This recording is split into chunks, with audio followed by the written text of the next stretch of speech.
There's two things that research shows. The longer you're in a relationship, organizationally or intimacy-wise, in terms of interpersonal relationships, there's two things we can bank on, sadly. And so really, not just hear this. Hearing's physical, right?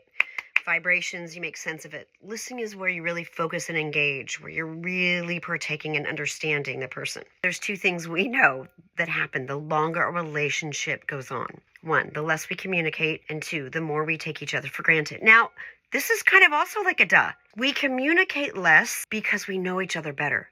We've heard each other's stories. We've spent a lot of time together. But inherently in that, which causes a problem, is there's assumptions. I know you, you know me, we've heard each other's stories, we don't need to repeat things, I don't have to talk to you as much because we know each other. Okay, but here's the problem with that. I don't know about you, but I'm not the same person I was 5 years ago. I'm not the same person I was 10 years ago.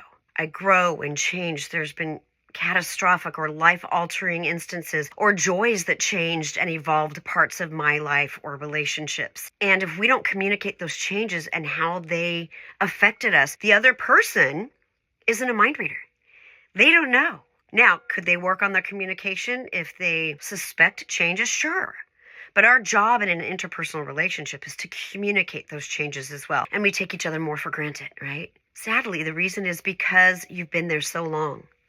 Because you've been there through my trying times, because you put up with my shat in the past. Shat in the past? That was just a little rhyming thing there. When we put up with those things, we think you're still going to be there.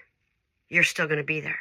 I invite you to do kind of a sociological experiment in your interpersonal relationships. How many more times a day do you complain versus do you give compliments? Again, it's an example of how we take those things for granted. You're so safe that I can go ahead and put this burden or these heavy crosses on you, or I can maybe complain more. Now, don't get me wrong. They are your person to grow with, but how we do it is what matters. So if we intelligently internalize that those two things are naturally going to evolve in long-term relationships, then it becomes incumbent upon us to understand that we need to combat those things in an interpersonal relationship because this relationship is important to me. I value this one.